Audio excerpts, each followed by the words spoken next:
If you want to judge Graham Potter today, be my guest. You crack on.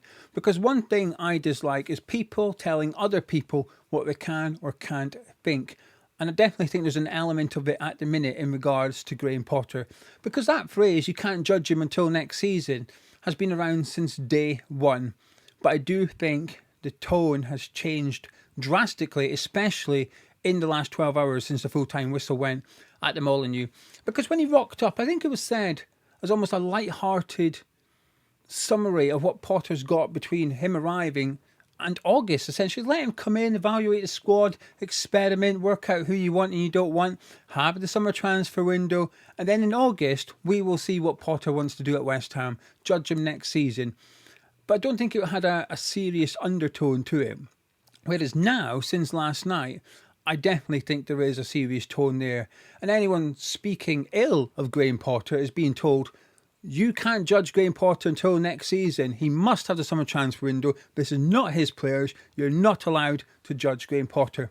Rubbish. I disagree completely. If you want to judge him, you crack on. But at the same time, if you don't want to judge him, if you think I'm waiting until August, this isn't his squad, that's also okay. You don't have to judge him if you don't want to, but if you do, be my guest. That's what the comment section of this video is for. Anyway, we're going to be discussing me judging Graham Potter in today's video. If you're new to the channel, please do subscribe and also drop a like on the video as well by clicking thumbs up. Both things are free, takes 2 seconds, helps out the video, helps out the channel. Makes me a little bit happier. I could do with cheering up. That defeat last night, being told what to do and what to think, and I hurt my back just before the build-up show. So if I'm hunched over today, it's because I'm hunched over. Anyway, in regards to Graham Potter, I'm judging him. I've been judging him since the day he arrived, game by game, building up the bigger picture. But for me, the big difference between Potter and a other manager that we could have got is that I have an opinion of Graham Potter before West Ham. So when we signed Guilherme, Carlos Soler, Guido Rodriguez, I had no opinion on these players whatsoever. So every single appearance in a West Ham shirt was me starting to form a picture of that player. I require more evidence from them because I don't know them. So when Guido Rodriguez played for the first time against Aston Villa and I seen him run, I thought, my word, this is alarming how slow he is. But like Carlos Soler is a better example. We're now 30 games in. I'm still not sure if he's a good player or not. And I say 30 games, Premier League games. I don't know if Soler's a good player or not. I don't know. Because I didn't have an opinion of him before West Ham. If I'd seen him play before West Ham, I'd probably have an opinion on whether he's a good player. But with Potter, because of his time at Chelsea, which I'm willing to discard, basically, Brighton and Swansea, not the Swedish club, no opinion of him from there. I have an opinion. So when it comes to West Ham, I'm looking for evidence to change that opinion of Graham Potter that I already have. And I was wanting evidence to alter that opinion. I've not had any. All I've been given is more and more evidence that my opinion of Potter pre-West Ham feels correct, if that makes sense. And I was hoping to be wrong on that because I was anticipating boring football where we struggle to score goals. So far, I feel like I've had boring football where we struggle to score goals. And I know there's a lot of people that say it's not his squad of players, you can't judge him. Well, I think that's incorrect, and I'll tell you why. First of all, you've got other managers doing it. Pereira at Wolves, Glasner when he went into Crystal Palace, turned it around like that. But what about Arne Slot? And I know I'm going for the big example here, and you're going to go, oh, shut up, I don't care. But if the whole argument is you cannot judge Potter until he has his players, does that mean you're not going to credit Arne Slot for winning the title with Liverpool? Because that's not his players. That's Jurgen Klopp's players. So are you going to not give Slot credit? No, of course you should. He's their manager. They've had an excellent season. But my point is, you should be allowed to judge a manager before he brings in his own players. Because there's a good possibility he won't even be able to do that.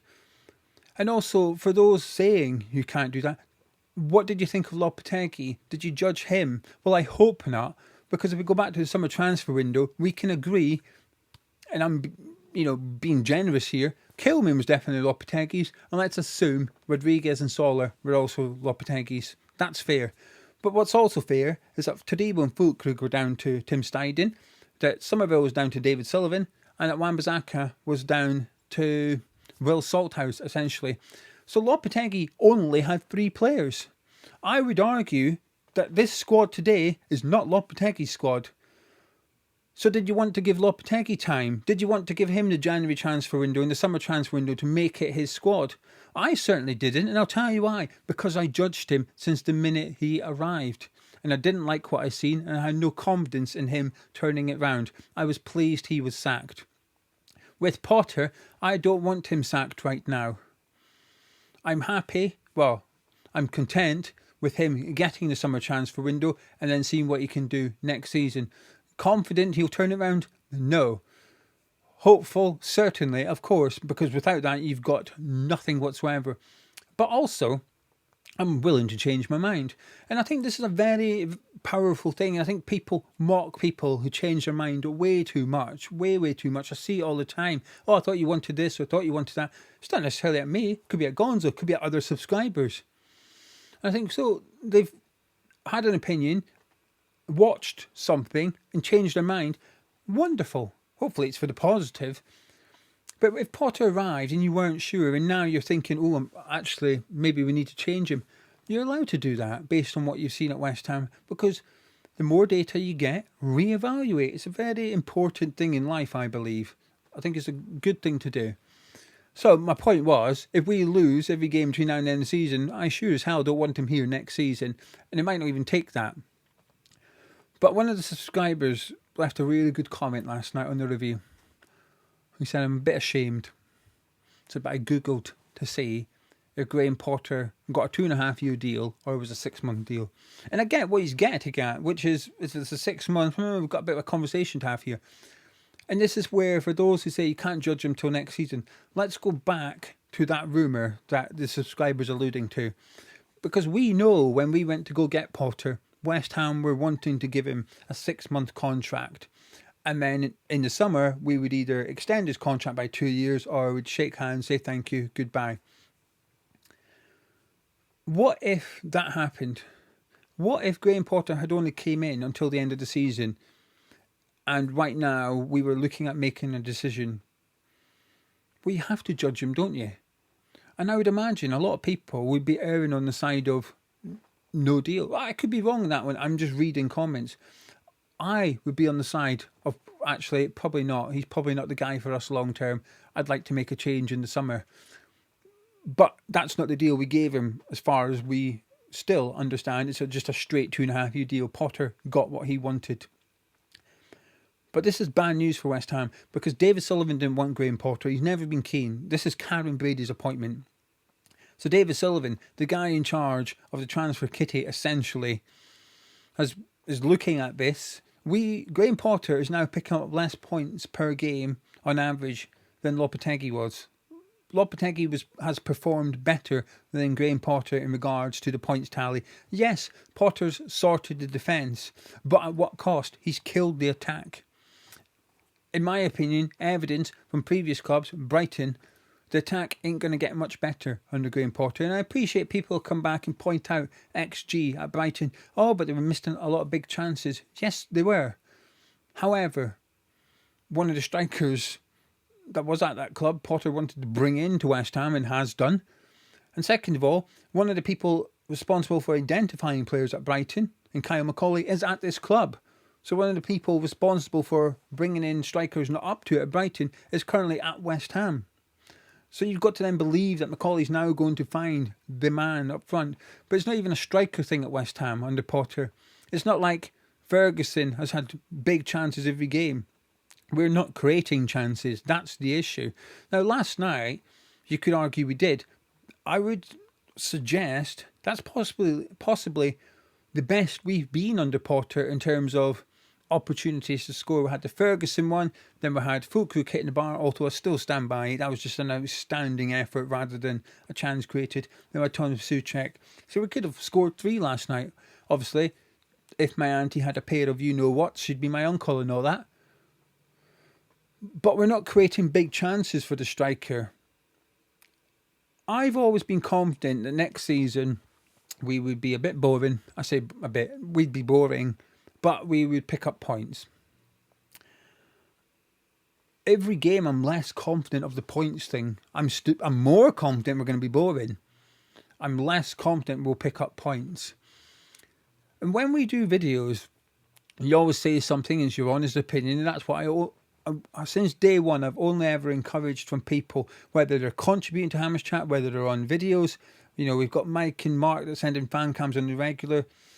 The only thing I've ever said to anyone is just be honest. Whether you're a subscriber leaving comments on the regular, whether someone's popping by for one day in one video and they get involved once, just be honest. That's all I'll ever ask of people. And I hate when people apologise for being negative if it's their honest opinion. I do it, I'm aware of it, but that's the world we live in. We feel like we've got to apologise before putting a negative but honest comment. I've lost my train of thought here. I had to go back and look at what I was going to say. I blame the back pain. Anyway, when we do videos, sometimes you'll say something, you think, people are going to disagree with that. I've made this comment twice and not one person's disagreed, and that's alarming. But my comment was, if we get the summer transfer window wrong, we could be in a relegation battle next season. We could get relegated next season. And twice now I've said that, and not one person in the comments has come and said, I think you're going a bit too far there. And it doesn't necessarily mean everybody subscribes to it. It just means that nobody's that arsed or nobody's that confident to disagree with it. But when Potter came in until the end of the season, I was looking for him to give me reasons to be hopeful for next season, to be excited for next season. And it started off well. I'm not going to go back and pretend it's been crap since day one. It was a bit of a breath of fresh air. The energy levels went up. We looked more organised on the pitch.